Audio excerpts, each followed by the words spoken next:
Pessoal, boa noite, muita paz. Que a paz do nosso querido Mestre esteja em nossos corações. Que a espiritualidade boa, que nos ajuda na divulgação da doutrina espírita, esteja conosco, nos trazendo paz e luz no coração. Vocês estão bem? Estão bem mesmo? Esse é o microfone dele. Vocês estão bem, gente? Agora! Força! Né? Esse é o microfone. Força! Facilitador. Vou pedir para trocar, então. Eu vou convidar vocês a gente fazer um exercício aqui bem rápido, só de imaginação. Imagine que hoje de manhã o sol não nascesse. No lugar do sol viesse um cometa que passava e saía para cima, para baixo, para todos os lugares. Imagine que hoje as árvores todas do planeta se dissolvessem, virassem geleia. Imagine que o mar evaporasse. Imagine que só ficasse a gente observando isso tudo. Qual seria a sensação de ver essas coisas acontecendo na nossa frente? Como é que vocês acham que a gente reagiria diante disso? Medo? Desorganização? Bagunça? Insegurança? Não é assim? Toda vez que tem uma coisa que você espera acontecer e não acontece, você perde a confiança naquilo, né? Mas, no entanto, quando o agricultor ele olha mais ou menos ali nas nuvens e etc., o mês do ano, ele sabe que está na hora de jogar o caroço de milho no chão, mesmo antes da chuva, né? Assim que faz. Começa a plantar, já começa a mexer antes das coisas acontecerem. E por que ele faz isso? Porque ele confia, ele tem certeza de que as coisas vão acontecer. Essa certeza, ela só é possível porque tudo no universo é regido por leis. E essas leis, elas são sempre iguais. Ou seja, uma determinada lei do universo, ela não muda porque as pessoas evoluíram, porque as pessoas pararam de usar sapato cavalo de aço, calça boca de sino, meia dancing days. As pessoas agora estão vestindo outras roupas, a lei é a mesma. Não é porque agora não tem mais a escravidão que a lei do universo vai mudar. Com escravidão ou sem escravidão, com seres humanos civilizados, sem seres humanos civilizados, com a gente olhando, sem a gente olhar, de qualquer jeito essas leis estão acontecendo. E por isso elas são chamadas de leis divinas. E por que elas são chamadas de leis divinas?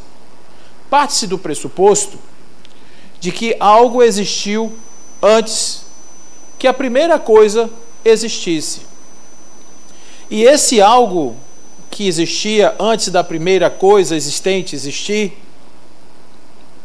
é Deus. E por que eu estou falando isso para vocês?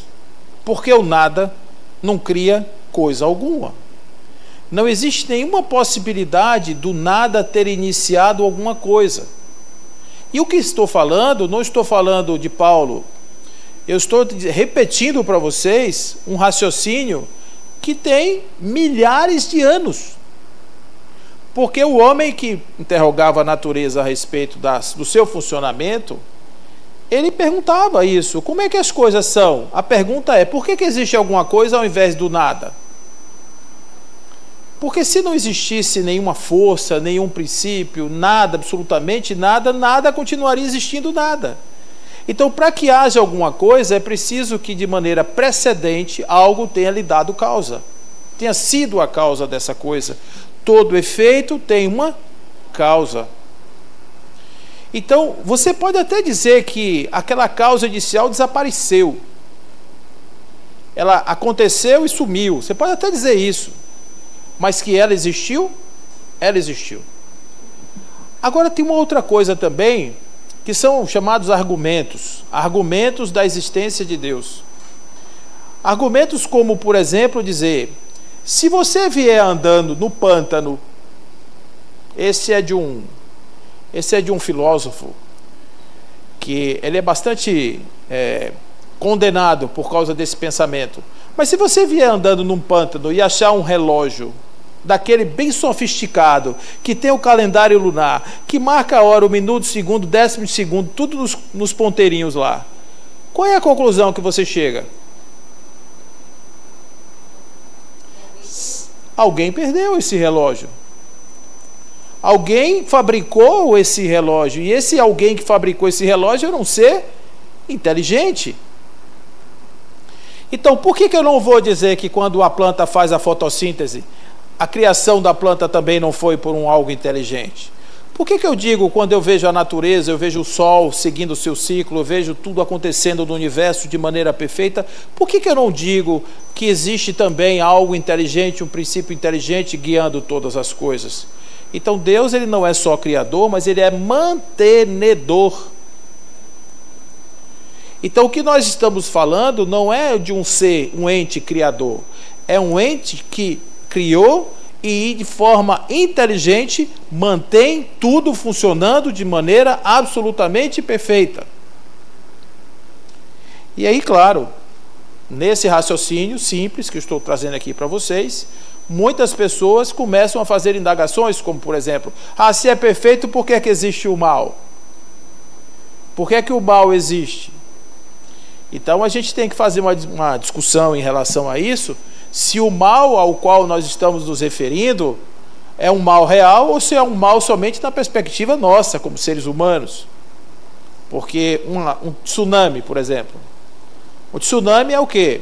O planeta Terra, ele está acomodando as suas placas tectônicas. E quando isso acontece embaixo do mar, a placa empurra a água para cima e a água é projetada para o continente.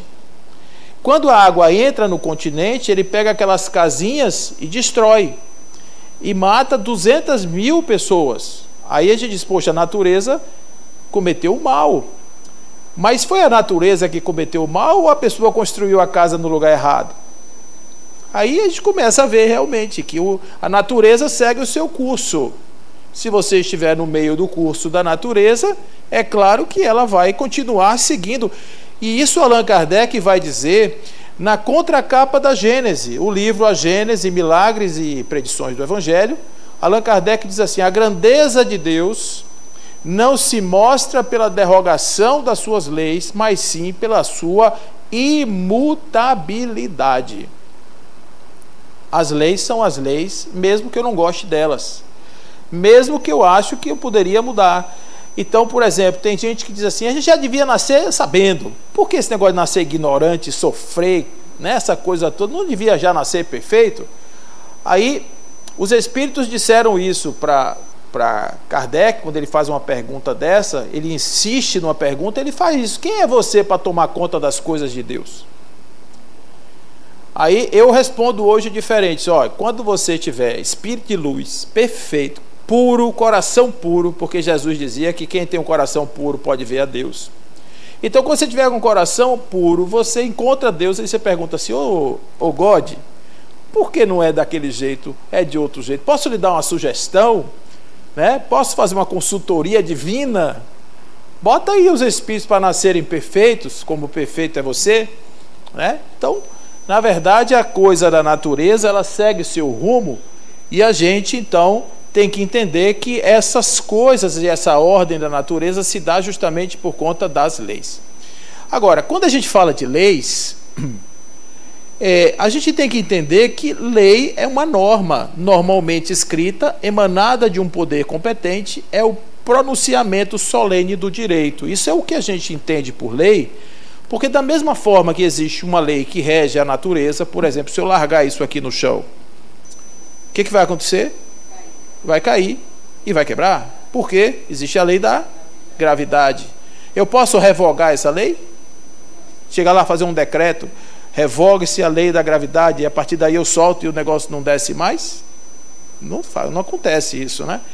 Mas existem, nos ordenamentos humanos, existe a necessidade de nós regularmos as nossas relações sociais, e para isso existem outros níveis de leis.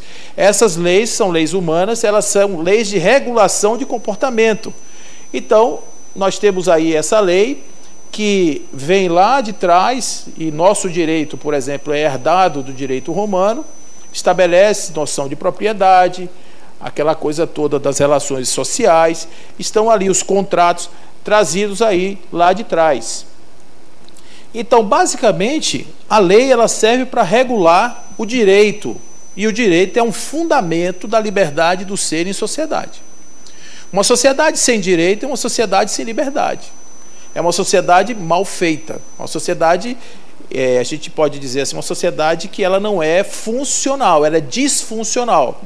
Porque ela vai acontecer com a lei a mesma coisa que acontece com aquela situação do sol.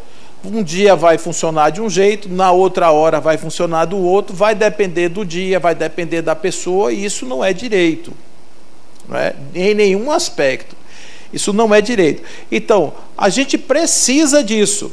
Então, lei e direito são coisas distintas. O direito é aquele que é conferido no estado pleno de liberdade, liberdade de fazer o que desejar, enquanto a lei é aquilo que limita essa liberdade, tornando o direito um subconjunto limitado, portanto, seu inibidor. Seria o direito, seria a lei, portanto, algo como um superego, né, da sociedade. Então, você vai ter ali o que você pode, o que você não pode fazer, o que você pode transitar ali e fazer. Então, essas leis, elas podem ser de dois tipos. Elas podem ser aquelas leis que você não pode mudar, elas são impositivas, e são aquelas leis que dependem de interpretação, que vai depender muito da situação. Isso aqui pode acontecer de um jeito, tem esses atenuantes, tem essa situação aqui que pode ser aplicada dessa forma, daquela maneira. Então você tem várias possibilidades de perceber a lei, não é? No caso das leis naturais, elas normalmente são leis impositivas, porque você pode até não gostar delas, mas você tem que se acostumar com elas, porque elas serão o que são e ponto, ninguém muda.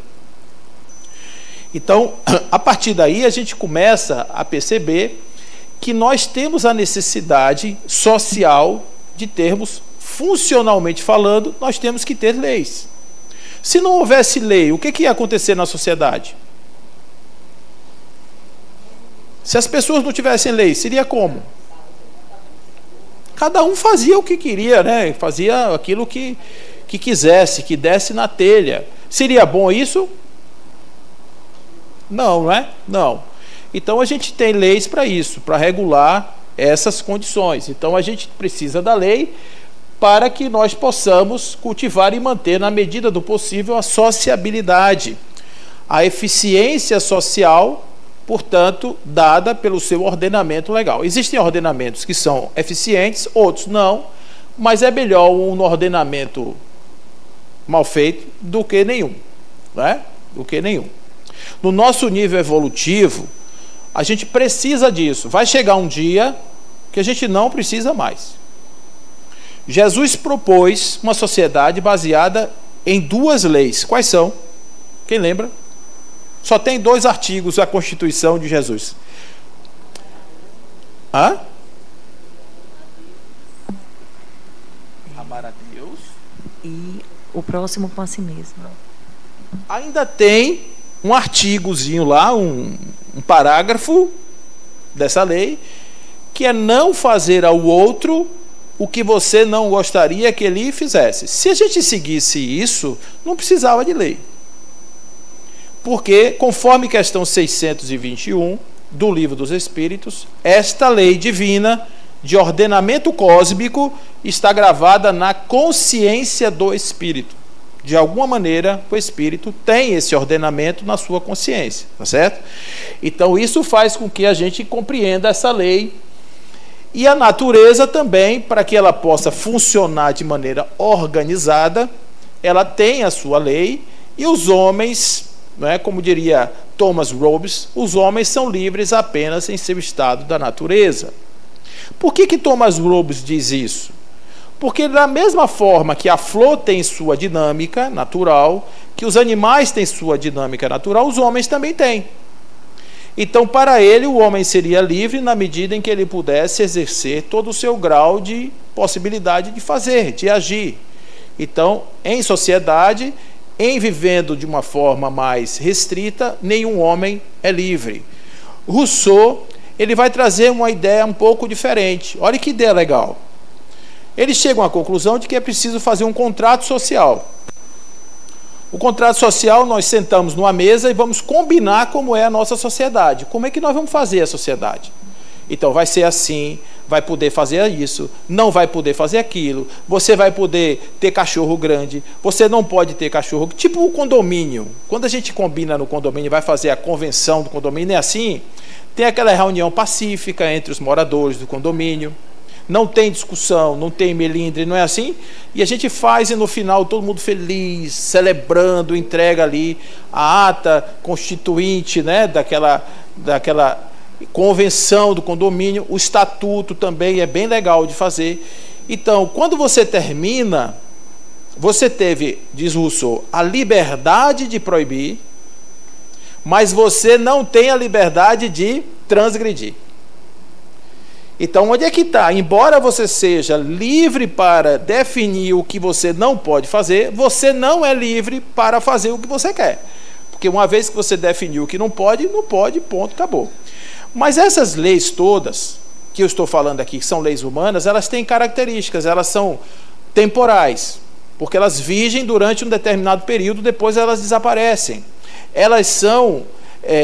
geográficas, territoriais, ou seja, o que vale no Brasil não vale nos Estados Unidos, por exemplo. As culturas são diferentes, as leis são diferentes. Não adianta você estudar o direito da Suécia e vir advogado no Brasil, porque você vai ter dificuldade, você vai ter que compreender, como aqui no Brasil tem poucas leis, né? Tem pouquíssimas leis aqui, não é isso? Minha filha pediu para eu comprar um vade-mecum para ela, e aí quando a mulher me trouxe o livro, eu disse, eu só quero um, senhora. Eu achei que tinham todos os livros ali em um só, era desse tamanho o negócio. A minha única recomendação para a Amanda é não deixe cair no seu pé, porque senão isso vai ser um acidente de trabalho.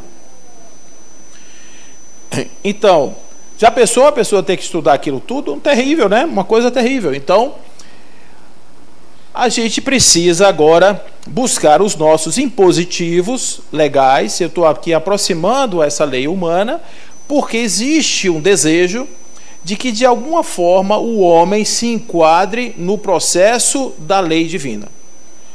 O que é isso que nós estamos falando? Quando você fala para um oriental, por exemplo, a respeito do funcionamento das coisas, ele pode dizer assim, como assim eu funciono da mesma forma que o vento? Eu funciono da mesma forma que a árvore. Quando eu faço aqui o meu movimento de Tai Chi, eu faço imitando uma árvore se mexendo, eu imito um animal da natureza, eu deixo os meus movimentos livres, eu ouço o som da natureza e danço em conformidade com ela. Mas para a gente, para nós que estamos aqui, a gente ainda tem a necessidade de estar ouvindo esses conselhos legalistas, você não pode fazer, você não deve fazer, e etc. Então, existe um caminho do homem, que é sair do seu estado de ser irresponsável do ponto de vista da percepção dessas leis, dessas dinâmicas, para se integrar nessa dinâmica universal, que o nome disso é harmonia. A harmonia é quando você consegue viver em conformidade com as leis divinas, as leis naturais, com as leis do universo. Se você está em conformidade com essas leis, você não é uma nota dissonante, você é uma nota harmônica em relação a essas frequências universais. Tudo bem aí, gente? Está tudo bem aí com vocês? Tudo beleza, né? Muito bem. Então, olha só como é que Immanuel Kant fala a respeito disso. Quando ele vai discutir a questão da moral, há uma questão importante em relação a isso, que tem a ver com esse senso, que muitas vezes a pessoa faz algo correto do ponto de vista da lei, mas o pensamento dela não está ali. Você já fez alguma coisa sem querer fazer, por exemplo? Por exemplo, você para um carro no lugar e a pessoa diz assim, aqui não pode parar. E você olha, procura a placa, não tem e tal, mas de alguma forma alguém te proibiu de parar ali. Aí você vai parar lá longe, mas vai reclamando. Aí quem olha para você diz, mas como aquela pessoa obedece às leis? Bastou o guarda falar que a pessoa já saiu, mas não sabe quanto ela está reclamando. Isso acontece muito porque se nós observarmos o Evangelho, e eu vou estar sempre trazendo essa referência do Evangelho, porque o Evangelho pauta a ordem moral do que nós estamos falando. Jesus dizia que não importa o que você faz, importa o que você sente. Importa o que você tem por dentro. Ele dizia, quem fala o que não sente é um falso profeta, é um hipócrita. Ele chamava de sepulcro caiado. Adoro essa expressão. Ele é todo arrumadinho por fora, mas por dentro ele é podre. Então, o que importa não é o que você aparentemente faz, hipocritamente faz. O que importa é o que você pensa mesmo, sente mesmo. Então, olha só como é esse princípio da moral de Kant. Ele diz assim, age como se a máxima da tua ação devesse tornar-se, através da tua vontade, uma lei universal. Então, é o máximo da consciência do ser. Você vai imaginar como é um agir perfeito e você vai agir perfeitamente como se aquele agir seu pudesse ser replicado e dizer, isso aqui é uma lei universal. Não é legal isso? Olha como a gente tá, né? A proposta dele. Age de tal forma que uses a humanidade, tanto na sua pessoa como na pessoa de qualquer outro, sempre e ao mesmo tempo como fim e nunca como meio. Que princípio é esse que está aqui atrás? Amar ao próximo. Valorizar o próximo. Pensar no coletivo, não egoísmo, por exemplo. Então aqui está uma máxima moral de elevada condição. É claro que isso fica no campo da filosofia. Age de tal maneira que a tua vontade possa encarar a si mesma ao mesmo tempo como um legislador universal através de máximas. Santo Agostinho vai dizer, na questão 919 do Livro dos Espíritos, quando Allan Kardec pergunta aos espíritos qual o meio prático mais eficaz de o homem melhorar-se nessa vida e se libertar dos arrastos do mal, o espírito responde, um sábio da antiguidade já lhes disse, conhece-te a ti mesmo. E em determinado momento, no seu autoconhecimento, ele vai dizer que todos os dias antes de dormir, ele fazia uma reflexão. Será que alguém tem alguma coisa contra mim? Será que eu fiz hoje algo que eu poderia me envergonhar? Será que o que eu fiz hoje, se outra pessoa fizesse e eu visse, será que eu criticaria isso nessa pessoa? E ele fazia isso todos os dias como exercício de ordem moral. Ele dando o seu pitaco. Aí é Santo Agostinho, espírito, tá? Que vai ditar essa questão. Então, olha só o que Leon Denis vai dizer. Não há lei possível fora e sem o concurso da inteligência e da vontade que a dirige. Não existe lei que possa existir sem que haja uma inteligência e uma vontade que dirija essa lei. De outra forma, a lei seria cega, como opinam os materialistas. Esse aqui ele está fazendo uma crítica àquela ideia de que o universo foi criado pelo acaso. Foi criado de uma forma assim aleatória. Que é a teoria das cordas. Mas é a teoria dos, não sei o que lá, dos multiversos, etc. Tem muitas teorias, inclusive Stephen Hawking, antes de morrer, o seu sonho era desenvolver a teoria do tudo, onde ele pudesse explicar, através da física, a origem do universo. Não conseguiu. Não conseguiu. E não conseguiria mesmo. Porque quando você faz um raciocínio dentro da física, você está esgotando o seu limite dentro da racionalidade, porque Deus não está na física, ele está na metafísica, que é algo além da física. Então não se pode explicar algo que está fora de um domínio a partir das leis de um domínio. Não é possível fazer isso. Então aqui a gente está falando, a Leon Denis, que é um grande admirador da potência divina, ele está dizendo que é preciso que haja uma lei universal e essa lei ela é inteligente. Então, iria ao acaso à mercê da corrente. Seria exatamente como um homem que dissesse seguir tal estrada sem o socorro da vista. Cairia em qualquer fosso. Depois de dar alguns passos, assim nos é permitido afirmar que uma lei cega não seria mais uma lei, se não houvesse um princípio ordenador, inteligente, que mantivesse as coisas do jeito que as coisas são. É isso que eu estou falando a vocês. Deus não é só o Criador, Deus é mantenedor. Podemos dizer que as leis universais, essas leis divinas, elas são quase que expressões de Deus. Se você quiser ainda arriscar um pouco mais, você pode dizer que através da observação das leis naturais, das leis divinas, é como se você observasse Deus se movimentando. Porque é exatamente assim que a natureza vai como expressão do Criador que a criou. Tá bom aí, gente? Vocês estão achando isso complicado? Está complicado? Está dando para levar? Está tudo bem aí? Pouquinho complicado, né? É porque, assim, ó, é paradigma isso, sabe? Essa mudança é paradigmática. Porque a gente está acostumado a pensar num Criador que cria as coisas de uma forma diferente dessa. O Criador que nós estamos acostumados, esse Criador da tradição, ele criou um universo justo, perfeito, e de vez em quando ele vai lá e faz uma regulagem. Por exemplo, caiu o telhado da minha casa.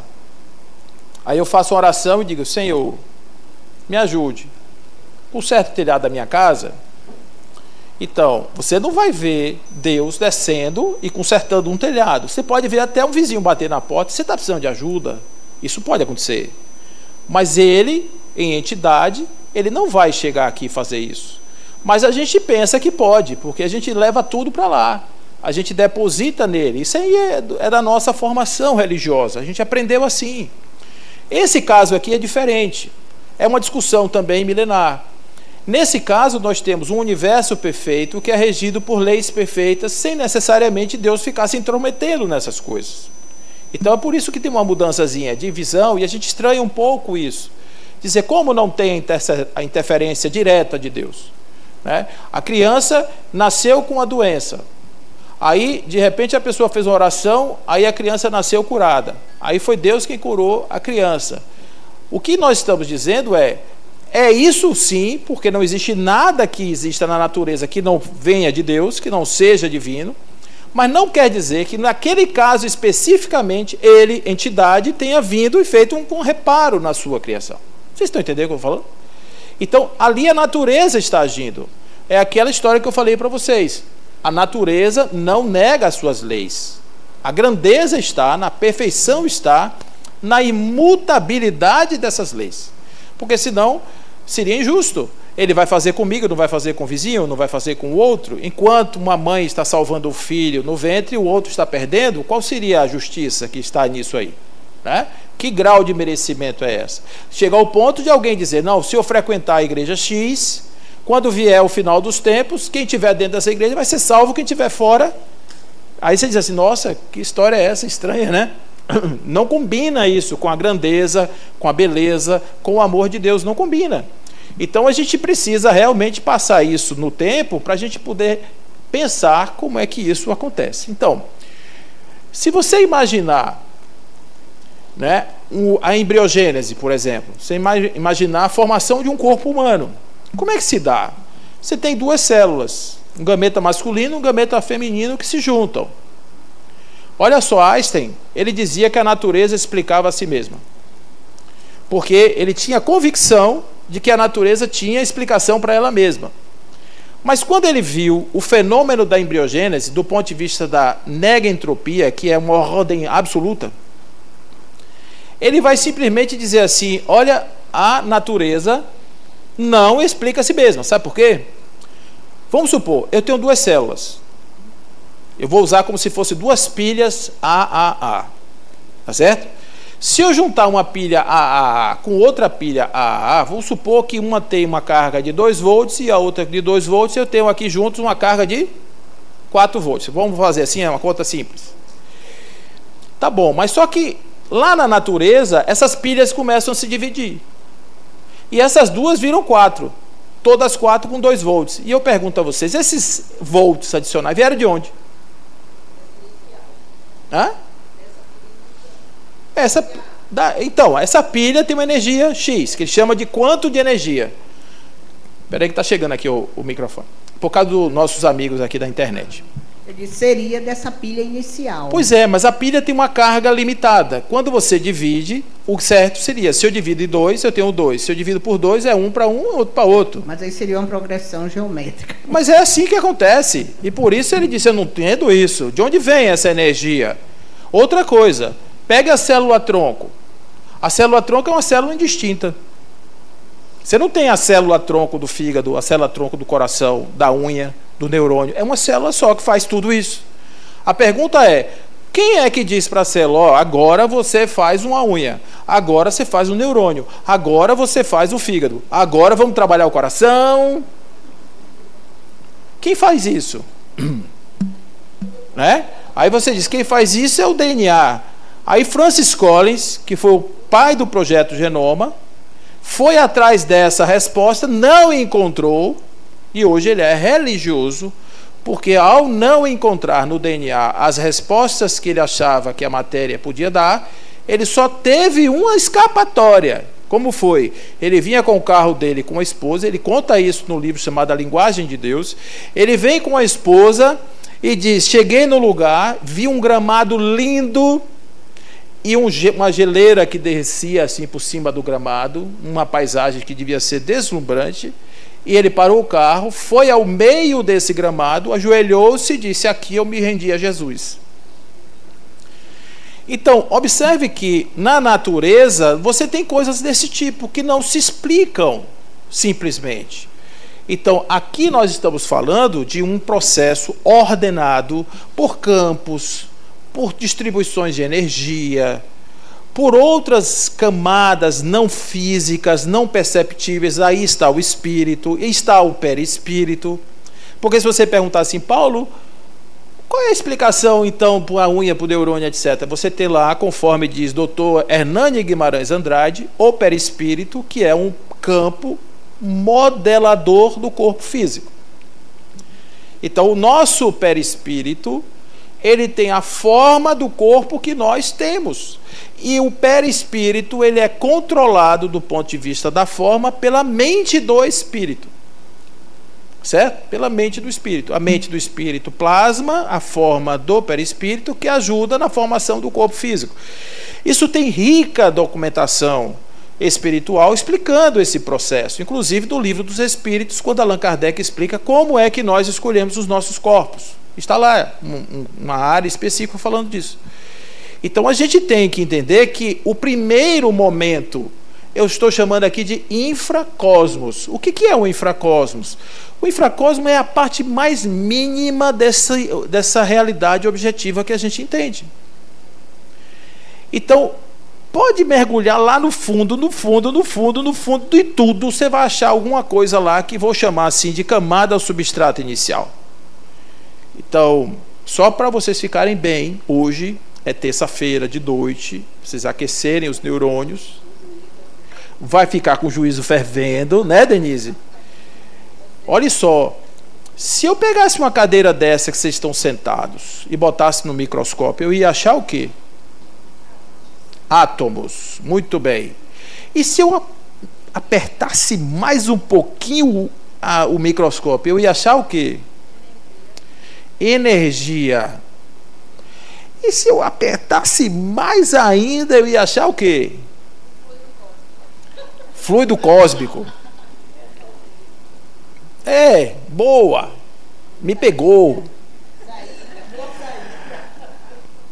É o seguinte, quando você chegar no nível da energia, você vai descobrir que 99, não se levantem, fique tranquilo que a cadeira não quebra, 99,99999, eu levaria a noite falando noves aqui para vocês, do espaço dessa cadeira, ou da formação dessa cadeira, é constituída de espaços vazios. tecnicamente falando, ela não deveria estar aqui. Ela está aqui por causa da luz, ela está aqui por causa da reverberação da luz, pelo campo que a forma e pela nossa capacidade perceptiva, que é uma reação energética também. E é por isso que a gente percebe esses objetos como tangíveis. Mas se eu olhar agora, eu não preciso criar uma outra, não preciso jogar um ácido em cima, não preciso fazer nada, ela simplesmente se transforma em vazio. Pois não. Oi, Cláudio. Obrigado, Paulo. Quando você traz as leis divinas e apresenta um recorte, vou usar entre aspas, de percepção dessas leis divinas vinculado à natureza, né? Ao que a ciência descobriu e tal. Aí a minha pergunta é assim, esse recorte inclui o universo, a dimensão cósmica de todos os planetas, de seres extraterrestres, tudo de seres extraterrestres, dos multiversos, das cordas, dos violões, dos violinos, tudo, absolutamente tudo, sem exceção. Deus é o criador então dessa dimensão toda. Isso. Obrigado. Tudo. Absolutamente. Não estou falando de Terra, não estou falando do planeta Terra, nem estou falando de cadeiras terrenas. Eu estou falando de tudo. Absolutamente de tudo. Então, essa realidade infracosmos, em um determinado momento, ela se condensa em elementos. Então, quando teve a explosão do Big Bang, vou testar a ciência de vocês. Ó, perversidade. Quando aconteceu a explosão, qual foi o primeiro elemento que apareceu?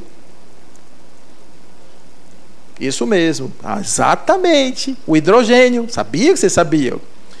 E o hidrogênio, ele vai começar a passar por transformações, e daí vem berilo, daí vem carbono, depois oxigênio, vai tudo surgindo daí. Então, para que isso ocorra, você vai ter uma transformação dos elementos em outros elementos. Então, o que se observa? Que, na medida em que as coisas começam a subir de nível, sair do infracosmos já para uma instância material, duas coisas vão acontecendo. Vão aparecendo supostas individualidades e vai acontecendo um fenômeno de complexificação. O que é isso? O hidrogênio, quando se junta com o oxigênio, forma a água. A água explode? A água explode? Não, mas o hidrogênio explode.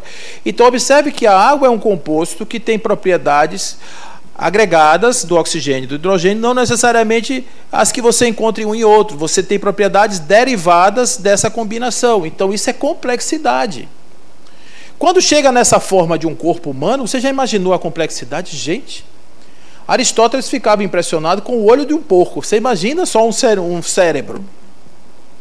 Você chegar na complexidade de um cérebro, gente, olha que coisa maravilhosa. Não é legal? O corpo, gente, a cada 7 anos a gente tem um corpo novo. E uma coisa que... corpo novo. Eu estou surpresa com essa coisa de... Isso.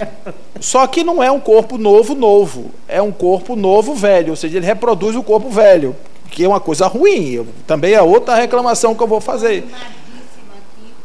Não é? Pois é. Esse assunto eu gosto muito porque eu não sei nada e aí eu fico criando as teorias de entendimento. Você traz ele ali de uma forma sistematizada. Eu gosto de pensar assim, como Deus, ele é tudo, então eu visualizo tipo desenho animado, assim, que ele é uma energia, e aí essa energia se dissipou através do Big Bang pelo universo inteiro. Então, cada coisinha, quem fala nós somos Deus, Deus está em nós. Então, assim, cada um de nós temos essa inteligência. Então, lá nos gametas, já tem a própria inteligência divina, e aí ela já vai se formando e vai se multiplicando. Exatamente. E aí vem na formiga, vem na folha, vem no animal, vem no bichinho, porque assim, tudo é Deus, então tudo vem dele, tudo é dele, tudo é ele, então tudo é muito perfeito na sua criação e no seu desenvolvimento. Você está vendo como isso é... Olha, eu vou usar esse seu exemplo. O que ela trouxe aqui, eu podia ir embora para casa agora.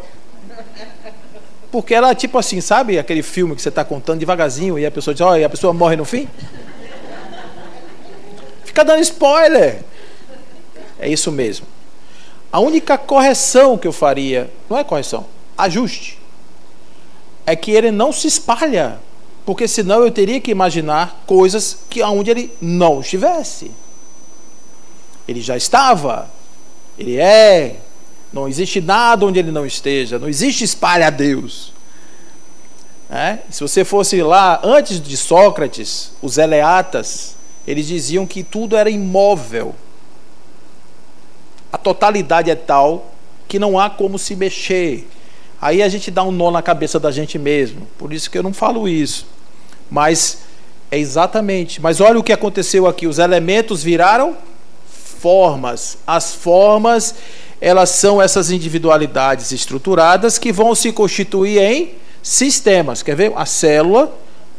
Quer falar? Oi, Cláudio. Que conexão, sintonia eu estou buscando assim, fazer? A nossa condição, como atua no ser humano as leis divinas? Sim, como elas atuam? Somos criados por Deus. É isso. E somos espíritos. Isso. E corpo materializado, sim, né? Isso. Corporificado. Nessa criação dos animais que nos cercam, animais domésticos, também a gente... Mesma coisa. Tem seres estelares que a gente nunca viu, mas existem. Tudo igual. Como corpo e espírito. Como depende, nós. Eu vou chegar lá. Porque a minha pergunta é assim, se pode ser um ser humano receber um espírito de um ser estelar? Pode, claro, gente, pode. Tudo pode. Pode. Seres estelares. Né? Ó, eu vou dar uma dica para vocês. Vocês estão aqui do ciclo 1, vou ensinar um truque. Porque quando você começa a estudar espiritismo, vocês já devem ter experimentado isso. Você fala assim, estou estudando espiritismo. Aí no trabalho, 2 dias depois, vem uma pessoa senta na sua frente. Olha, eu estou com uma questão. Se acontecer isso assim, aí já pensa logo que você pode dar a resposta. Então eu vou dar uma dica para vocês. Fosse professor de cursinho, essa dica passava a vocês em qualquer vestibular. A resposta única, mais correta que você pode dar a qualquer pergunta que lhe fizerem é pode ser. O avião caiu, todo mundo lá era do circo de Roma e tocou fogo por causa disso. Pode ser, mas pode não ser. Certo? Então vocês já sabem, quando alguém perguntar uma pergunta, você fala, pode ser. A não ser que você saiba a resposta. Aí você vai lá e se arrisca. Agora, cuidado para não generalizar. Porque quando cai avião, a primeira coisa que a gente vê é o que o Espiritismo tem a falar sobre o avião. Eu confesso a vocês que quando acontece um negócio desse, a vontade que me dá é de falar assim, você sabe por que o avião caiu? Eu vou dar a explicação espírita. Porque faltou ou vento ou motor. Não tem outra explicação. Porque Deus não derruba aviões. Tá certo? Deus não derruba aviões. Tudo bem, gente? Então vamos aqui, sistemas. E os sistemas compõem o universo, o multiverso, e daí eu subo nos graus que vocês puderem imaginar, tá bom? Mas para fazer isso, olha só como é. Tudo é equilibrado, não tem nada bagunçado. Isso o que impressiona é que isso tudo tem uma ordem. Parece caos, mas no meio, no fundo, você tem uma ordem. Uma estrela explode, não é caótico? É caótico. Mas por que a estrela explode? Ela explode porque existe um princípio físico que norteia a explosão da estrela para que o universo se expanda, para que o universo cresça, para que novos elementos se espalhem no universo. Então, o que você está sentindo como caos, em verdade, é uma ordem que está por trás. A morte do corpo físico. Não é caos? É caos. Você vê uma pessoa morrer, é o caos, deu caos ali no corpo, deu um PT ali na pessoa total.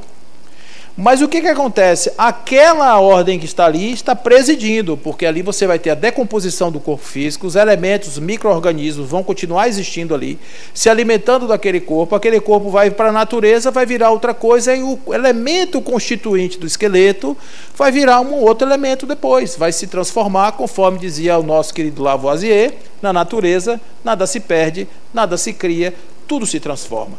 A última coisa que você pode imaginar é que a matéria, os elementos constituintes daquele corpo vão sumir, vão desaparecer. Não, eles vão virar de alguma coisa na natureza, eles vão para a natureza de alguma maneira. Tá bom, gente? Eu sei que isso não é confortável, você achar que depois que morre a gente pode virar uma chave de fenda, pode virar uma fechadura, uma maçaneta. Eu sei que isso não é legal, mas não é mais a gente, é o corpo, é a matéria. A gente tomou emprestado, agora devolve à natureza e segue a vida. Mas isso aqui, essa figura me impressiona, porque, embora pareça que existem caos, diversos tipos de caos espalhados no universo, no fundo, a gente percebe uma ordem. Por isso que amanhã de manhã eu tenho certeza que, mesmo que o céu esteja nublado, o sol estará aqui. E eu não preciso ser evidente para imaginar uma coisa dessa. Eu acredito, mesmo que para fazer isso, muitas coisas que eu não vejo estejam acontecendo dentro de uma outra ordem que seja absolutamente caótico aos meus olhos, a minha percepção material. Por trás disso, existe aqui uma autoajuda. Porque a vida da gente também é assim. A vida da gente é um aparente caos, mas existe uma seta, uma força, que nós vamos chamar de teotropismo, que nos conduz à perfeição. O indivíduo, mesmo que não queira, ele será arrastado pelas experiências da reencarnação a um processo de depuração e evolução, e isso também é lei, é a lei do progresso. A gente vai falar daqui a pouquinho sobre ela, ok? Mas confiar na providência divina é isso. É saber que, mesmo que aparentemente esteja tudo errado, no fundo está tudo certo. Não tem nada errado. O que eu estou percebendo como erro é minha ignorância. Gente, os estoicos, eles diziam o seguinte: você quer se preocupar com alguma coisa? Se preocupe com aquilo que você pode mudar. O que você não pode mudar, não pode de jeito nenhum pautar a sua vida. Você pode mudar a finitude do corpo? Não. Você pode mudar o envelhecimento? Não também. Tem gente que acha que pode, que usa botox, estica. Eu já disse que a diferença é que vai ter um cadáver no cemitério esticado e o outro enrugado, mas vai tudo morrer um dia, porque o organismo não aguenta. Essa é a diferença. Mas isso não dá para parar. Então, eu vou ficar triste porque estou envelhecendo? Não, eu tenho que aproveitar que eu estou na minha melhor fase, e é mesmo. Por quê? Porque a gente junta a sabedoria, junta a experiência, junta não mais ficar, como se diz aí, comendo H do mundo. A gente já está mais assim e vive mais tranquilo, mais livre. É muito bom estar nessa condição. Enquanto a gente é escravo do mundo, a gente trabalha para o mundo. Quando a gente começa, de repente, a perceber que isso não é o caminho, a gente começa a viver a vida verdadeiramente. E aí, isso, o nome disso é sabedoria, o nome disso é experiência, por isso a idade, ela tem esse coroamento da existência. Mas a gente não pode, hipótese alguma, dizer, eu estou triste porque fiquei velho. Isso não dá. Para um estoico, isso não existe. Agora, eu entrei na fria porque eu me casei com a pessoa errada. Você casou porque quis. Se você não tivesse casado, não tinha entrado na fria. Então, isso é um problema seu, você resolve. Isso você pode resolver. E você não resolve, não resolveu, ficou na tristeza, de quem é o problema? Seu. Porque você continuou porque você quis. Aí, olha como é sabido esse povo aí, né?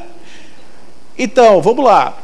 Por que conhecer as leis? Então, aqui está dizendo o que se deve entender por lei natural e a lei natural é a lei de Deus, é a única verdadeira para a felicidade do homem.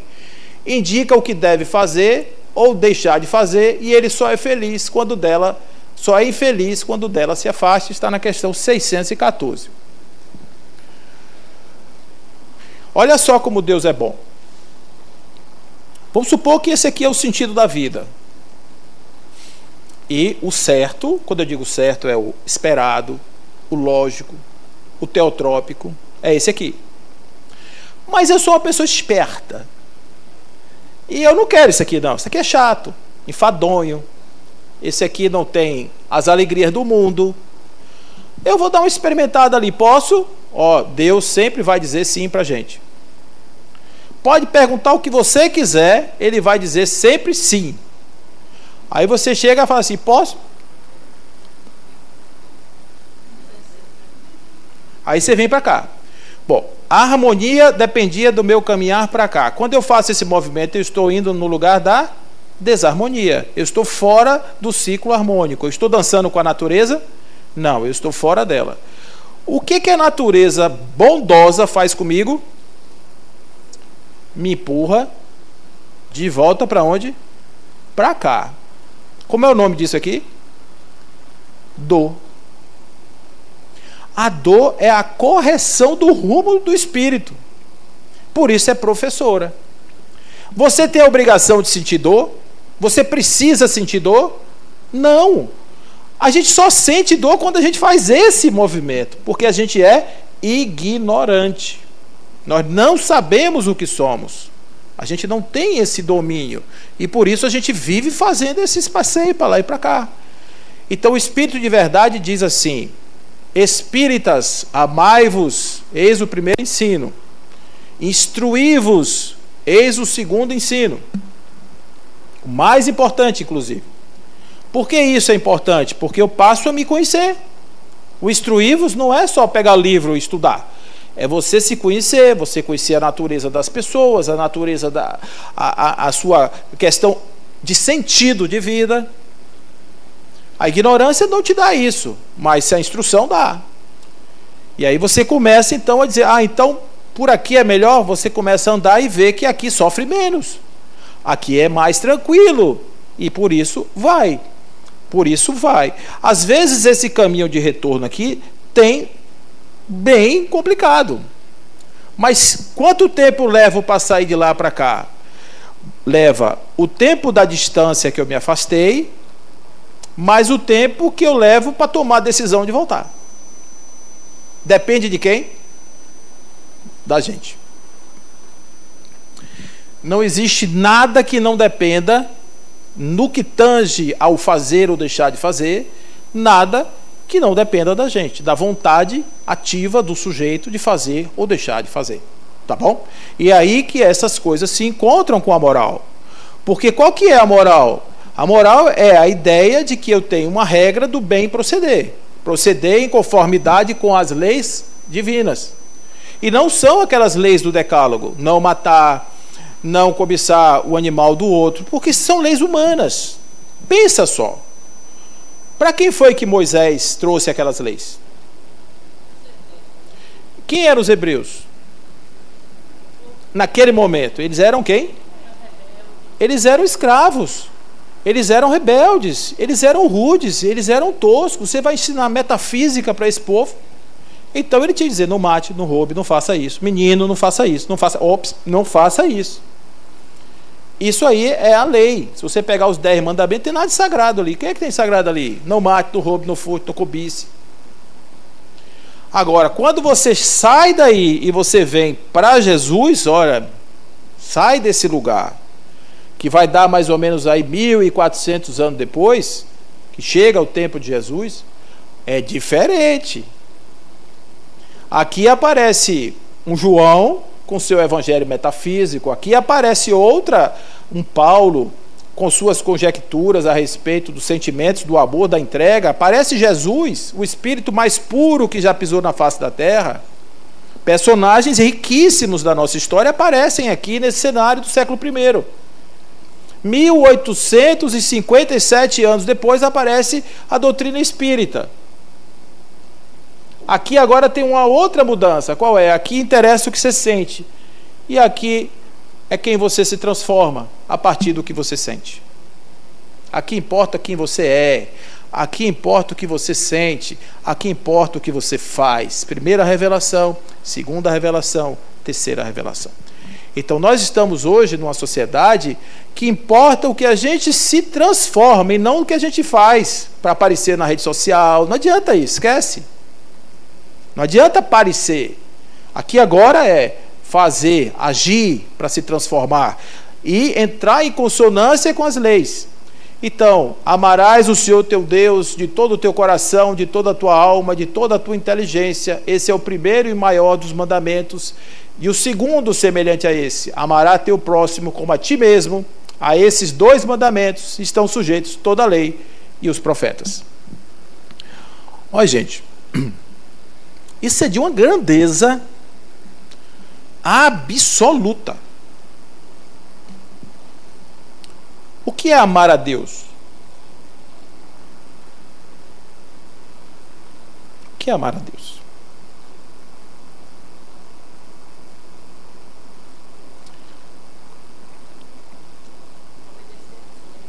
Obedecer às leis, isso é amar? Obedecer é amar? Ser temente a Deus é amar? Por que não é amar? Quem é temente, qual é o sentimento que tem? Temor. Isso não é amar. Eu fui no cemitério uma vez, estava lá um senhor casado com a senhora, eles eram católicos, muito religiosos. E eles viviam uma relação simbiótica, que não é muito comum.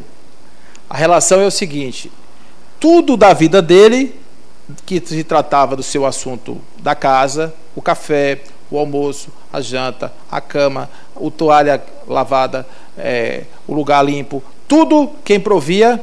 A mulher.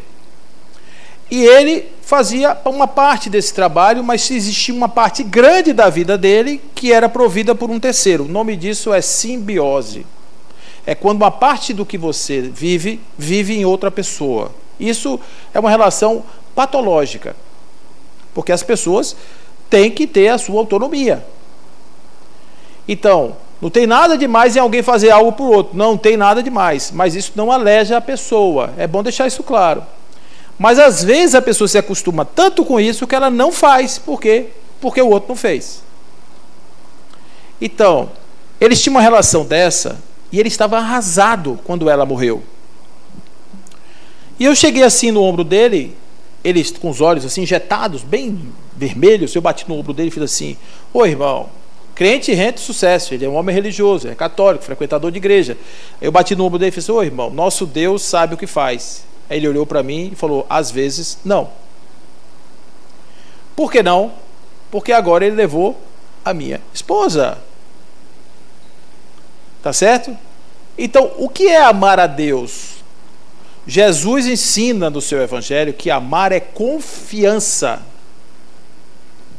Amar é confiança, porque ele diz: se você confia em mim, você faz o que eu estou pedindo.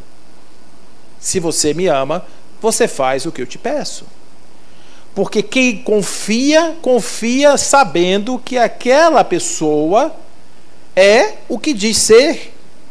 E tem por ela uma devoção tal que é o amor mais sublime. Não importa o que aconteça, eu nunca desconfiarei, duvidarei, terei qualquer tipo de dúvida a respeito da sua presença na minha vida. O nome disso é um amor incondicional. Então, se você aprende a conhecer Deus na natureza, em todas as coisas, e você começa a entender o seguinte: eu amo Deus porque eu percebo na perfeição do cosmos. Eu amo Deus porque eu percebo na lindeza do universo. Eu amo Deus porque percebo Ele na minha vida. Eu amo Deus porque não importa o que aconteça na minha vida, um dia eu serei perfeito. Eu terei a atualização máxima das minhas potências. Eu serei um espírito de luz e vou pelo universo, trazer e iluminar, conforme Jesus pedia, seja a luz do mundo, eu vou iluminar o universo com a luz do Espírito que sou e emanarei um amor tão profundo que eu poderei abraçar o infinito apenas com o pulso do meu pensamento. Isso quem diz é Leon Denis. Criados por amor, criados para amar. Tão pequenos que podem ser acolhidos de uma forma acanhada e frágil, e tão grandes que com o pulso do pensamento podem abraçar o infinito. Então imagine que não importa o que aconteça na minha vida, eu confio tanto nas leis divinas, eu confio tanto na perfeição de Deus, que pode chover, pode cair tempestade, pode cair tudo, e a única coisa que eu vou dizer a Deus é: obrigado, meu Pai, por trazer a mim a oportunidade de crescer na dificuldade. E eu sei que nunca estarei sozinho, porque em nenhum pedaço de mim, em nenhuma célula do meu corpo, em nenhum átomo, nenhum elétron, nada do meu corpo está a ausência de Deus. Deus está presente em mim, em você, no outro, etc. Então, quando eu começo a amar a Deus, olha, o primeiro mandamento é esse: aprenda a amar a Deus. Porque tem gente que fala assim: Deus, eu te amo. Eu acho engraçado, a gente vai fazer uma oração: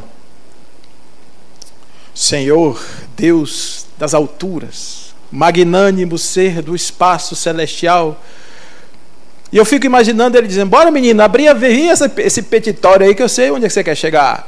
Parece que Deus gosta de elogio.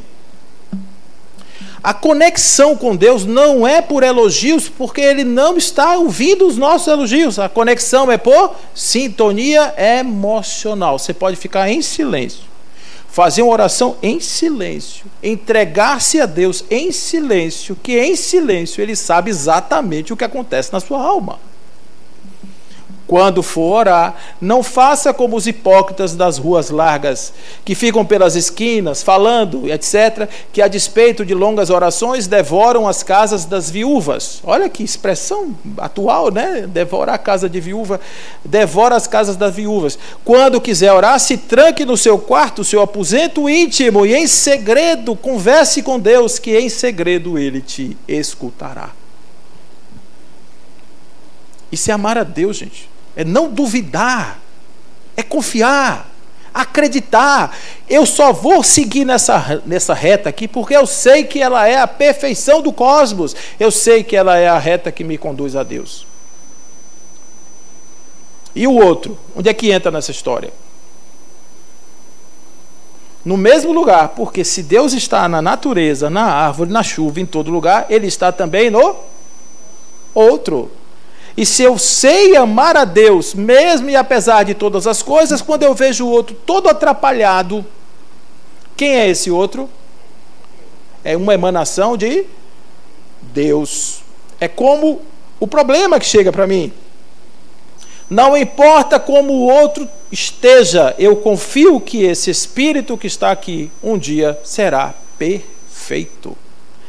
Será tão amoroso, tão divino, tão maravilhoso, que ele também viajará no espaço, disseminando amor em todos os lugares.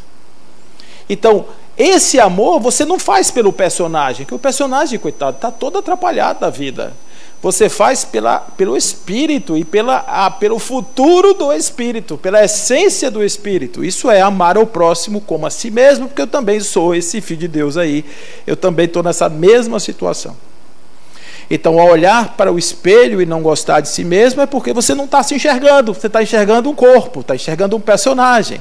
E aí você diz: ah, mas como você está envelhecido, como você está barrigudo, como você não sei o quê, como você é isso, como você é aquilo, você podia ser de outro jeito, você podia ser maravilhoso, você podia ser artista de televisão, jogar futebol, você podia ser blogueiro, você podia ser um influencer, você podia ser alguma coisa para poder ter dinheiro para pagar as contas, você podia olhar no espelho e dizer um monte de coisa a respeito de você. A única coisa que você não está falando é com você mesmo. Você está falando com um personagem, coitado, atrapalhado.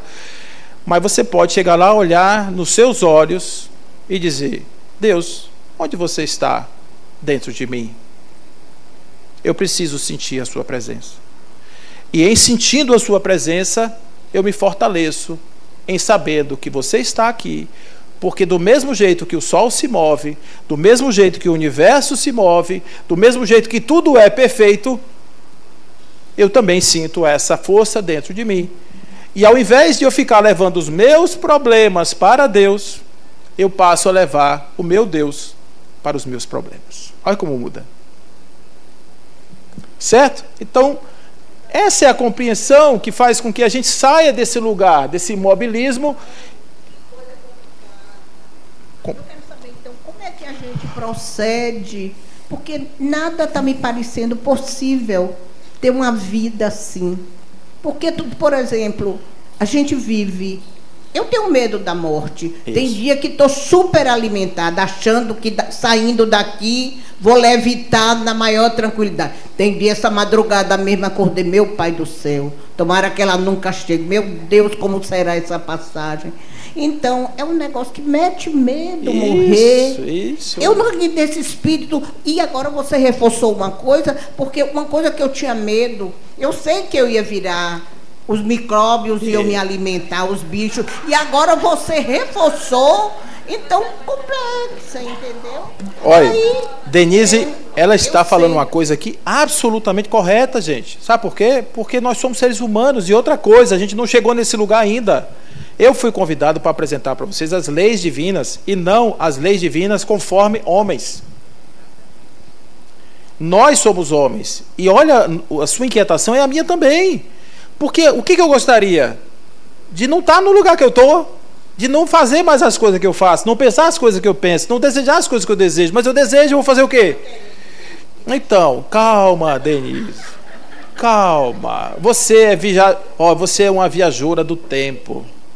Sabe qual é a sua jornada para frente? O infinito. Tá certo? O infinito. Lá atrás, a gente já teve uma situação muito pior, porque antes a gente não se inquietava.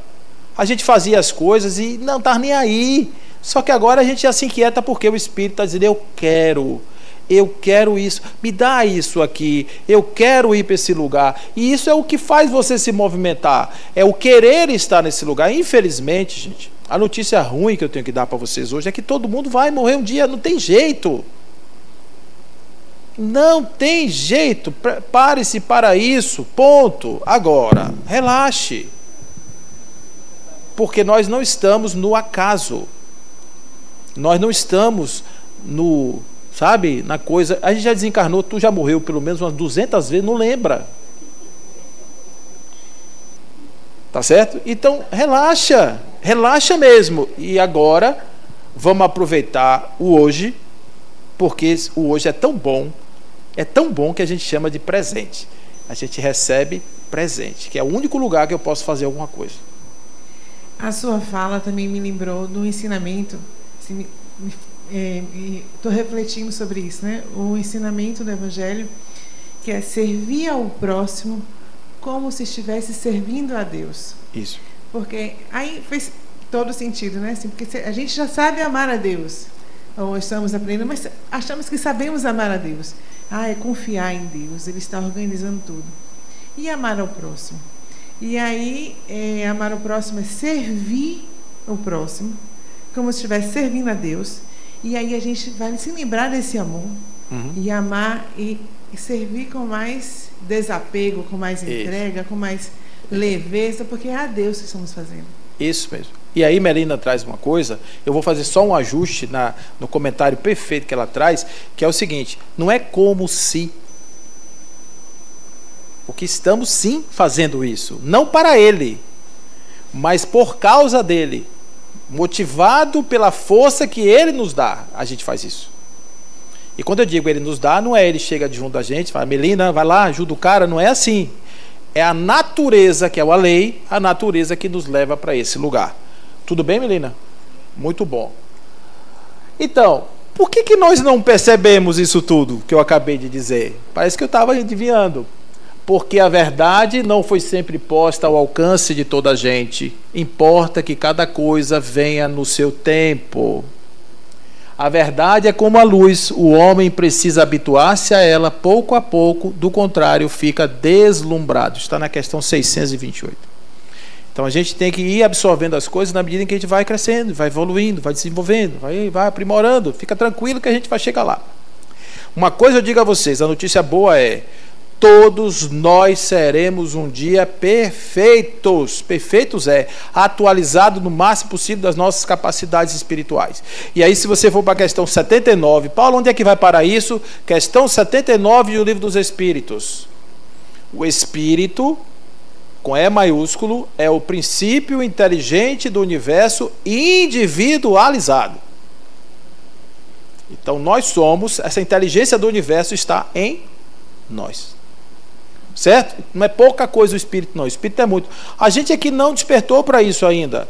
Agora, falando muito sério, a gente vai chegar um dia que o homem vai tomar consciência do que é em espírito e vai trazer essa vivência espiritual para a sua vida cotidiana, e não simplesmente quando ele chega final de semana na igreja, ou quando ele vai no centro espírita, vai tomar um passe, aí ele é espírito. Espírito é todo o tempo. Nunca deixa de ser, nem quando morre. Continua sendo. E a gente caminha assim, nesse lado, desse jeito, dessa forma. Então, cada um no seu tempo. Você tem filhos em casa. Aí você chega em casa, rapaz, hoje eu tive um insight legal. Olha só, aí você fala pro seu filho, você fica olhando assim. Como assim, rapaz? Você acabou de... Você tá doido? Você pirou? Etc e tal. Não deixe de falar, não. Porque um dia ele vai lembrar. Mas o tempo dele não é aquele. O tempo dele vai chegar, o tempo do despertar dele vai chegar. Tenha paciência. Porque isso é um ato de misericórdia e caridade quando a gente respeita o tempo evolutivo do outro. Quer seja melhor, quer seja ainda difícil, mas a gente respeitando o tempo evolutivo, a gente está praticando com a mais absoluta caridade com o nosso irmão. Tá bom? Vamos para frente. Então, o eu se anula então para que nasça a comunidade equilibrada, harmônica e feliz, diz Divaldo Franco, através do do espírito Joana de Ângeles. Então vai dizer assim, ó, Chico Xavier: chegamos no dia claro da razão, simples e ignorantes diante do aprimoramento e do progresso, mas com liberdade interior de escolher o próprio caminho. Todos temos assim na vontade a alavanca da vida, com infinitas possibilidades de mentalizar e realizar. O governo do universo é o trabalho que situa cada inteligência no lugar que lhe compete. A felicidade do universo é o amor, na forma do bem de todos. O Criador concede às criaturas no espaço e no tempo as experiências que desejem para se ajustarem, por fim, às leis de bondade e equilíbrio que o manifestam. Eis porque permanecer na sombra ou na luz, na dor ou na alegria, no mal ou no bem, é a ação espiritual que depende de nós. Então nós vamos caminhar, nós vamos fazer, a gente vai chegar lá, mas é preciso que a gente tenha consciência que depende de nós. Tá bom? Não depende de ninguém. Não adianta botar a culpa lá no outro e etc. Quem está enxergando aí do fundo essa letrinha? Ninguém, né? Imaginei. Então, olha só, essa aqui eu vou passar rápido para vocês, mas são as chamadas leis divinas, que estão na parte 3ª do Livro dos Espíritos. Por que Allan Kardec fez isso? Outro dia eu fiz uma palestra, faz muito tempo, e eu falei assim: Allan Kardec não botou na ordem certa. Eu vou mudar a ordem. Eu vou botar primeiro a lei de reprodução, porque a primeira coisa que o pessoal tem que fazer é existir. Eu vou botar a lei de reprodução primeiro. E fui arrumando as leis. Gente, eu sou tão cara de pau que as pessoas gostaram da minha arrumação, mas estava horrível. Quando caiu a minha ficha e eu comecei a perceber o que Allan Kardec fez com essa ordem aí, que exatamente é essa que está aqui, eu senti pequeno, menor do que o átomo de hidrogênio. Eu fiquei assim arrasado por compreender a grandeza dessa arrumação. Olha só se não é verdade. Qual é a primeira lei? Por que a adoração? Porque o fundamento de tudo é Deus. Só faz sentido eu fazer adoração se eu tiver a certeza que existe Deus. Senão eu sou uma pessoa que estou com algum problema, que eu estou emanando energias para um vazio que não tem nada, absolutamente nada, tá certo? Então, a lei de adoração, ela diz que todo ser humano carrega em si mesmo o desejo de adorar. Se você chegar numa ilha, no Pacífico, você vai encontrar lá os índios que nunca tiveram contato com religião nenhuma, adorando uma árvore, uma pedra, alguma coisa. Porque existe do ser humano a necessidade intrínseca de projetar-se para além do físico. Isso é da natureza, do espírito. É como se houvesse uma necessidade do próprio espírito. Então Deus é o fundamento da lei de adoração. Qual é a segunda lei mesmo? Vocês estão lendo ali? Trabalho. Aí você diz assim, poxa, mas a lei do trabalho? A lei do trabalho, deixa eu ver se ela está aqui. Tá.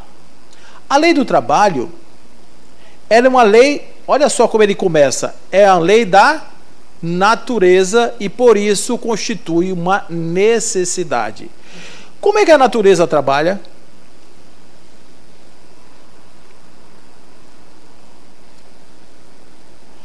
Imagina só o seguinte, cada célula do nosso corpo faz mais ou menos umas 60 mil, 20 mil, 60 mil, acho que o número é esse, entre 20 e 60 mil reações químicas por segundo.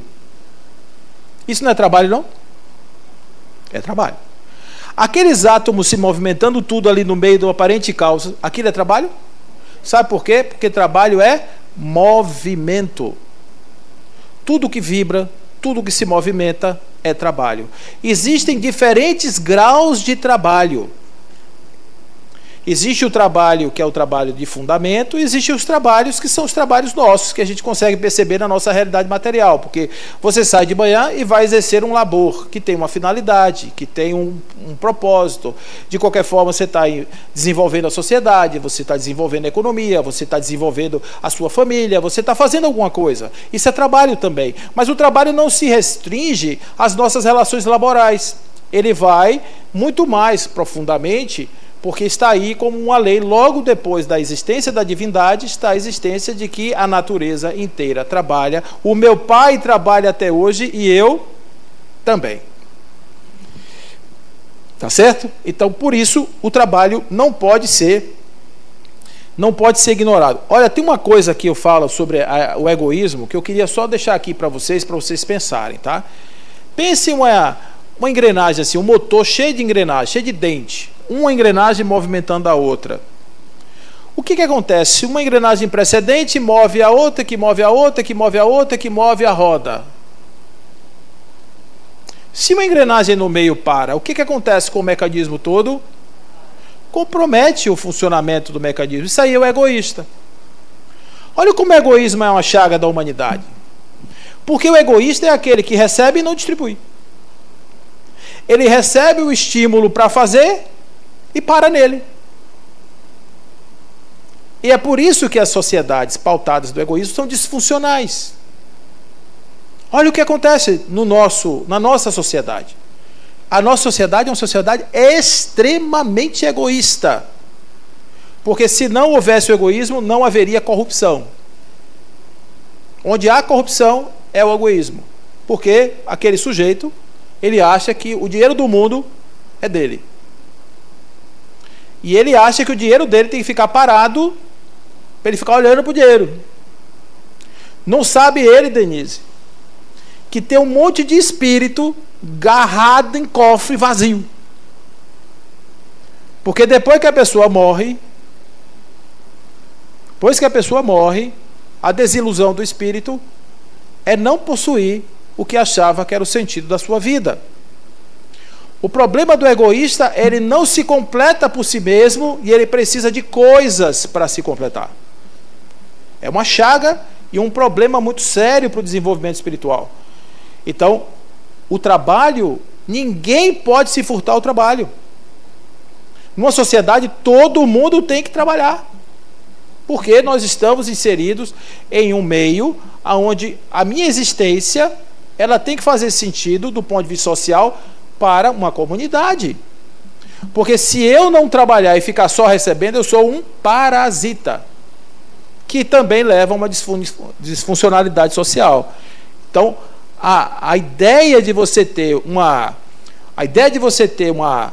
colônia, pense nas abelhas, nas formigas, pense nesse lugar. E quando eu estou falando trabalho, volto de novo. Você pode se aposentar. Paulo, estou aposentado, quer dizer que eu sou um parasita? Não, não é isso. Porque você está aposentado em uma atividade laboral, mas você faz seus outros trabalhos. Você educa, você sai, você leva seu cão para passear, você faz outras coisas. Isso é trabalho também, gente. Tudo que você faz em prol da sociedade, em prol do outro, em prol de alguém, você está fazendo. E isso é importante a gente ter isso na cabeça, tá certo? Muito bem. Reprodução. Essas 3 leis que estão aqui, Allan Kardec não pegou da cabeça dele. As 3 leis que estão nesse lugar são as leis de reprodução, de conservação e destruição. Brahma, Vishnu e Shiva. Brahma, Vishnu e Shiva. Vocês já ouviram isso? Criar, conservar e destruir. Então essas são as 3 leis, estão aí. Tudo surge, passa um tempo e depois some. Isso é a regra da roda do samsara. Isso é a regra da impermanência. Nada fica, tudo se dissolve. Então, não estamos roubando. Isso aqui não foi criado por Allan Kardec. Ele faz a síntese do conhecimento universal. Ele pega coisas do cristianismo, os espíritos trazem coisas lá do budismo, trazem coisas de Sócrates, de Platão, de Aristóteles, mistura isso dentro de uma síntese do conhecimento humano. Está aqui, ó, o resultado desses trabalhos, desses precedentes. Então, na lei de reprodução, a gente tem o nascimento ou surgimento das coisas da natureza. Depois a gente tem uma outra lei, que é a lei de conservação. A lei de conservação é aquela lei que diz que as coisas devem existir o tempo necessário para a sua existência. E a gente deve entender que isso também é uma lei da natureza. Você compra hoje um abacate, tá lindão lá, todo verdão, todo bonitão, todo cheio de botox lá em cima da fruteira. Amanhã ele começa a dar uma baqueada, daqui a pouco umas pintinhas pretas vão aparecendo aí, daqui a pouco ele murcha. Não é assim? Então, a conservação faz com que a gente apareça e fique um tempo. Porque, em verdade, gente, nós não estamos parados. As células que estão aqui, elas estão em constante movimento. Estão subindo, outras estão chegando, e etc. E quem olha de lá não vai ver isso. Não vai ver a gente desmontando, né? E remontando. Vai ver a gente como se a gente estivesse. A dureza é você participar de festa de formatura de 40 anos de formado. Isso é dureza, gente. O pessoal me chamou, aí mandou para mim, Paulo, uma festa de 40 anos. Eu digo, vou levar um amigo meu que é lá do IML para me ajudar a reconhecer os corpos, porque se eu chegar lá não vou conhecer ninguém.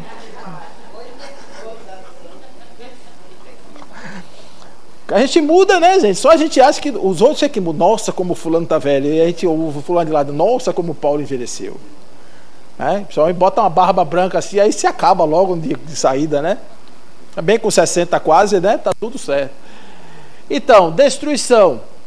Então, a lei de destruição é uma lei da natureza, gente, que tudo destrói, tudo some, tudo desaparece. Não precisa ser nada frágil. Uma montanha, um planeta, uma constelação, uma civilização, um castelo, um grande reino, tudo. Observe na nossa história, se não tiveram coisas que existiram, foram imensas e depois acaba.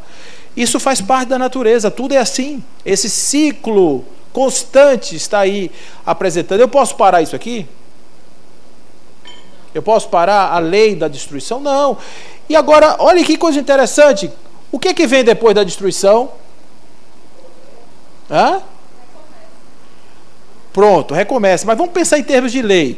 Eu estou criando, conservando e destruindo. Para quê? Para renascer, evoluir. Pronto, evoluir. Então, eu vou trazer a próxima lei, que seria a lei de progresso, né? Mas Allan Kardec faz isso com a gente.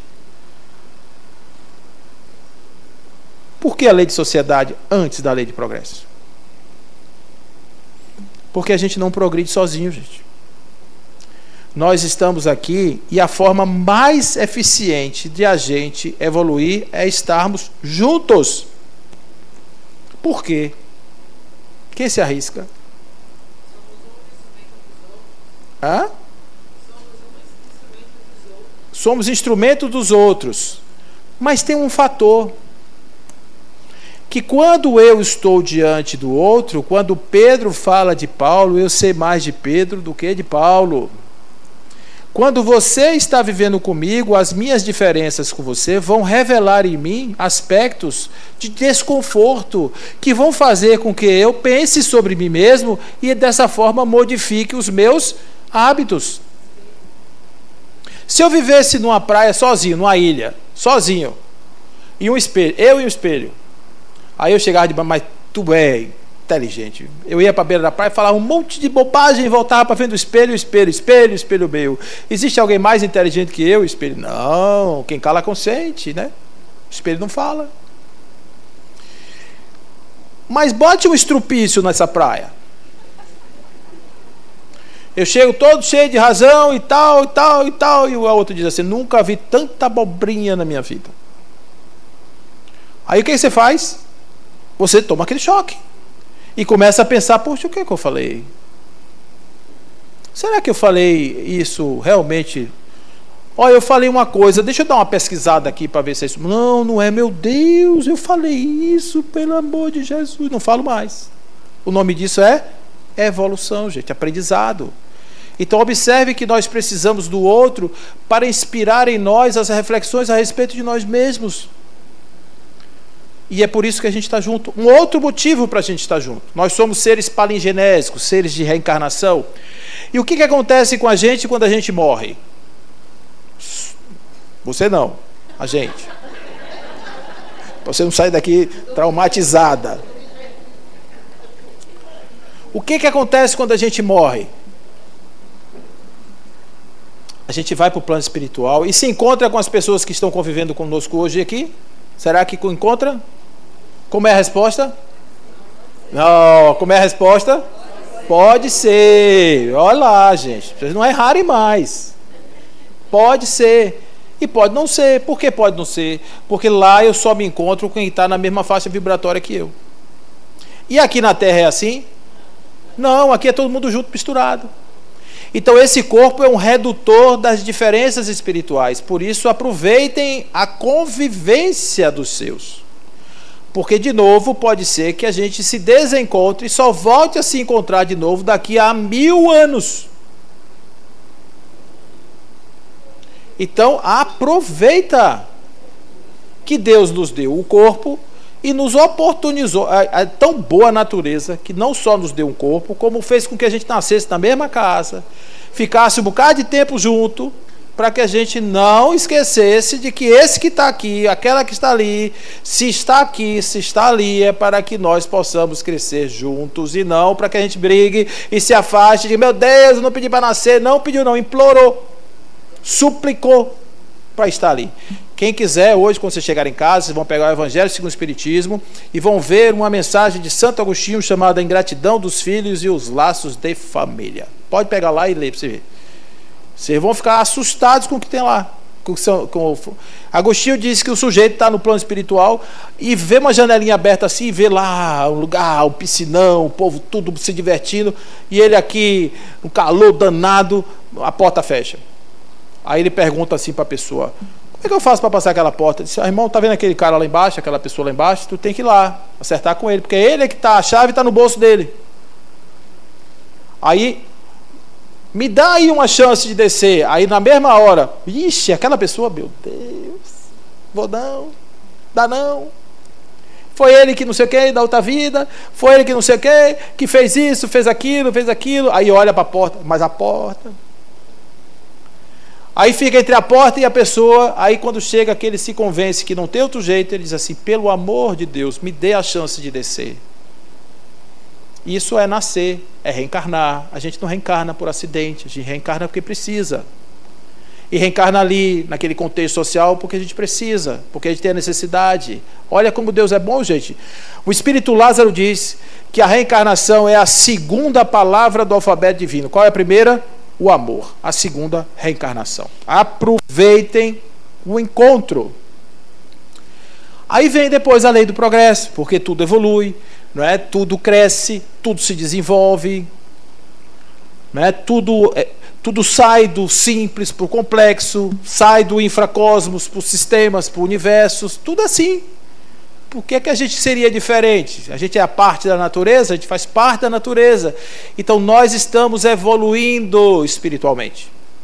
Quer ver um exemplo? Se você pudesse pegar a sua tela mental e projetar 5 encarnações passadas e a sua vida hoje, você dizer, meu Deus, como eu sou um santo. Nós estamos vivendo hoje a melhor etapa da nossa vida, melhor fase da nossa vida, porque antes a gente tropeçava tudo. Agora, pelo menos, a gente tem o discernimento de merecer uma encarnação para estar aqui, sentado aqui hoje, num dia de terça-feira de noite, pensando sobre o eu espírito, pensando sobre a minha vida espiritual, pensando sobre a minha construção do futuro, e não simplesmente se perdendo nos delírios de Maya, da roda do Sansara e das ilusões carnais. Tá bom? Então, é por isso que o progresso está aqui, ó, questão 776, sendo perfectível e trazendo em si, olha o que ele diz, trazendo em si o germe do seu aperfeiçoamento, o homem não foi destinado a viver no estado de natureza, como não foi a viver eternamente na infância. Aí vem uma lei que tem a ver com aquilo que eu falei do amor. A lei de igualdade, ela diz, no plano físico, não tem ninguém melhor do que ninguém. Ninguém. Não existe nenhum ser nessa face da Terra que possa dizer, eu sou melhor do que você. E nenhum ser que possa dizer, eu sou inferior ao outro. Nós não somos isso. Nós estamos em experiências particulares, cada um com o seu desafio, cada um com o seu, como diz o outro, seu problema, sua questão, seu tema. A vida do outro é do outro, a minha vida é a minha vida.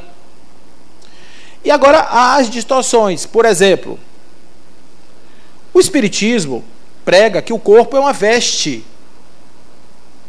O corpo é uma roupa, que quando eu morro, o que é que acontece com ela? Fica no cemitério e eu vou embora.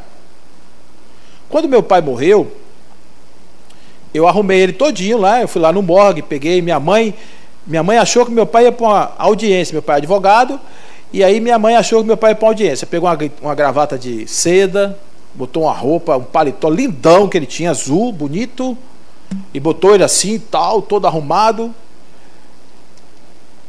e aí, pronto, foi bacana, né, todo arrumado, foi todo lindão encontrar com Deus.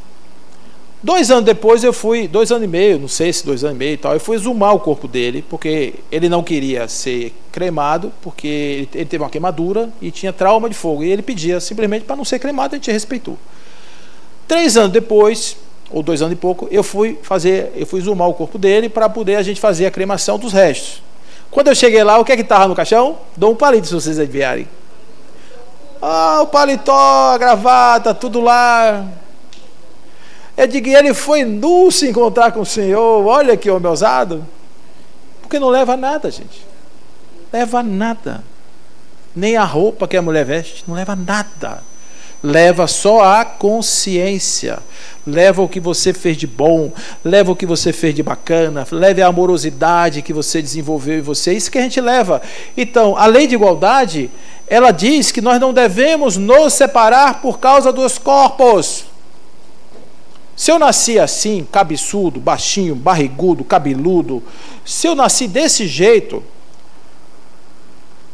pronto, mas isso não sou eu estou assim. Na próxima, eu garanto que eu venho 2 metros de altura e tal, etc, e tal, complementar. Agora não, veio aqui, nesse modelo, estava em conta, estava na promoção lá, eu peguei, vim. Mas isso não me define, gente. Aí Allan Kardec diz na questão 799, o que o Espiritismo vai fazer de contribuição para o futuro da humanidade? A resposta é, o Espiritismo vai destruir o materialismo e vai eliminar todas as noções de crenças, de castas e de cores. Por quê? Porque o corpo não é a pessoa. A pessoa usa o corpo, mas é o espírito. Então eu não posso te valorizar pelo seu corpo, nem de sim, nem de não, nem de isso, nem aquilo. Isso é uma bobagem enorme. Nós não devemos exaltar as nossas diferenças, nós devemos exaltar as nossas semelhanças. E onde é que a gente se assemelha? Qual é a única parte de nós que nós somos exatamente iguais? No espírito. Porque nós somos espírito, e o espírito é espírito. Não tem espírito tipo A, tipo B, tipo C. Existem espíritos no grau 5, no grau 2, no grau 3. Isso aí existe, porque é na escolinha de Papai do Céu, tem as séries, tem as salas, tem etc. Mas, fora isso, zero diferença.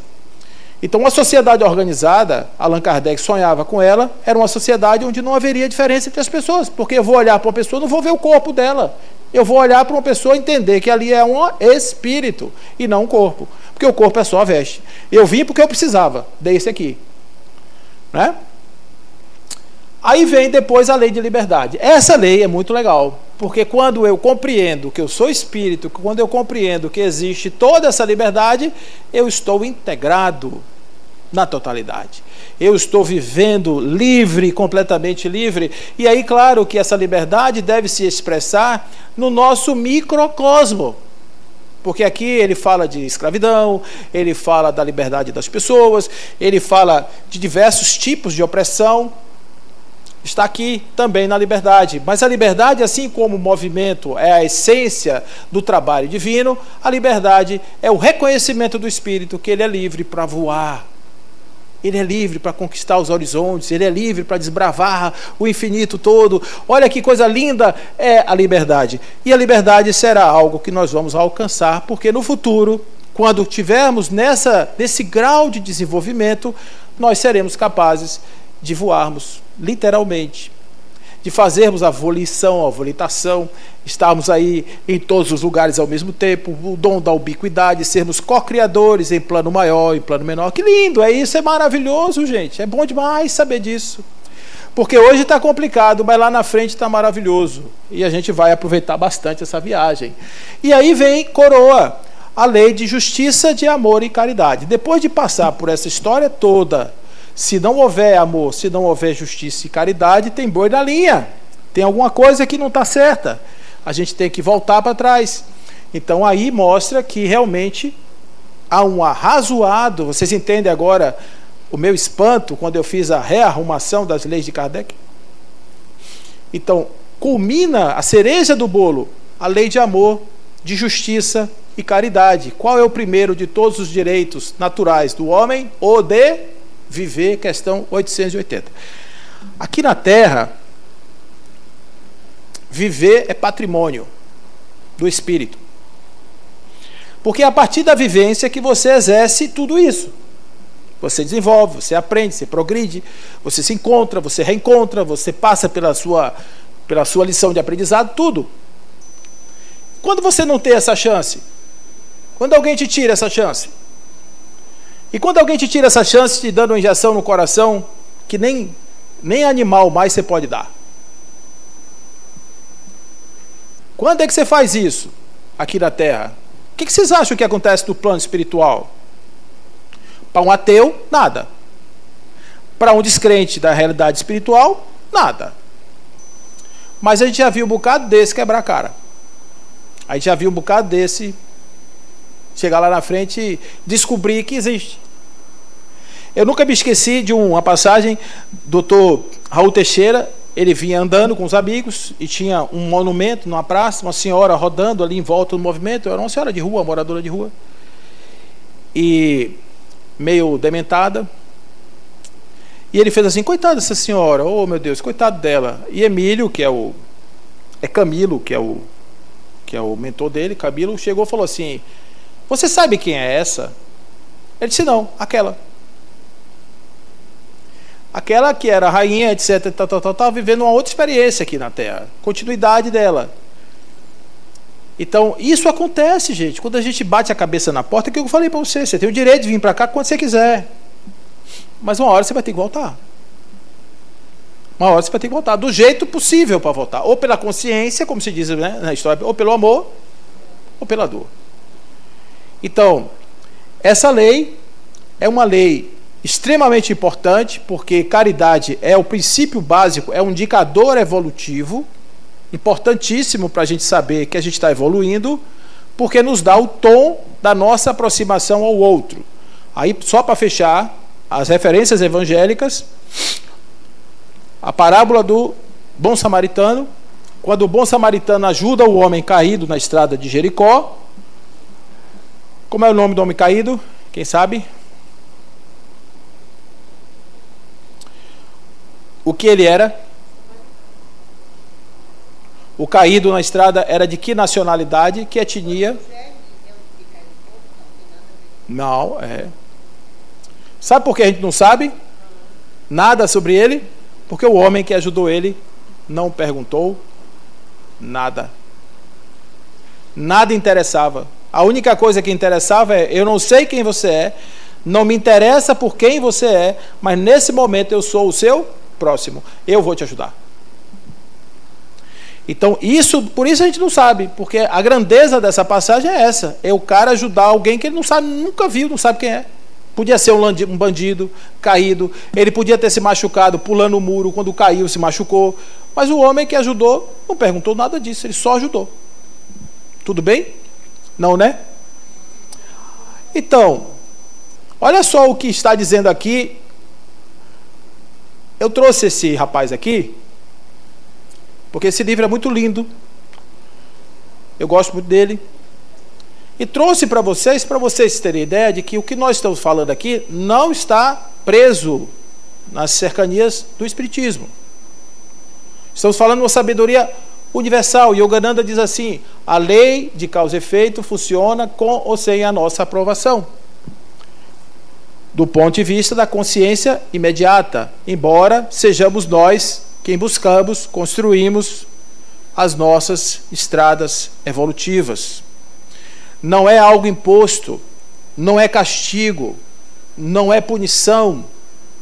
É diferente. É isso aí, significa você buscar, através dos seus próprios meios, a evolução através dos caminhos que você acha serem necessários para a sua renovação.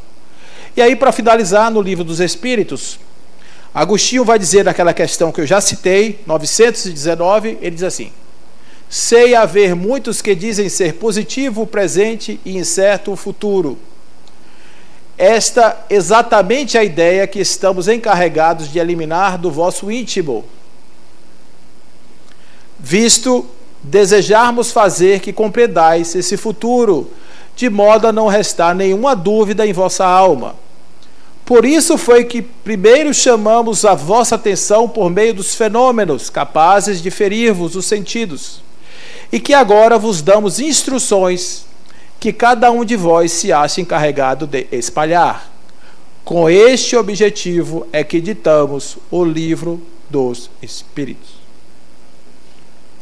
Certo, gente? Então aproveitem, vocês estão na ULI, viajem nessa dimensão do sagrado, experimentem, vão lá no mediúnico, conheçam os espíritos falando de si mesmos, mas nunca se esqueçam que a jornada é singular, o desenvolvimento é pessoal, e não adianta fingir, também não precisa mentir.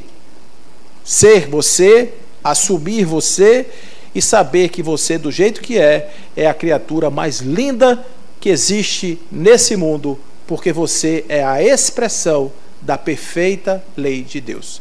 E como a perfeita lei de Deus não faz nada errado, não faz nada absurdo, você não é um absurdo, você é exatamente o que você precisava ser nesse momento, para que no futuro você seja exatamente o que você será. E assim sendo, vamos caminhando a nossa vida, trazendo esse conforto no nosso coração, buscando Deus na nossa alma e caminhando passinho a passinho, e um dia, sem pressa, a gente chega lá. Fiquem em paz, em nome de Deus, que assim seja.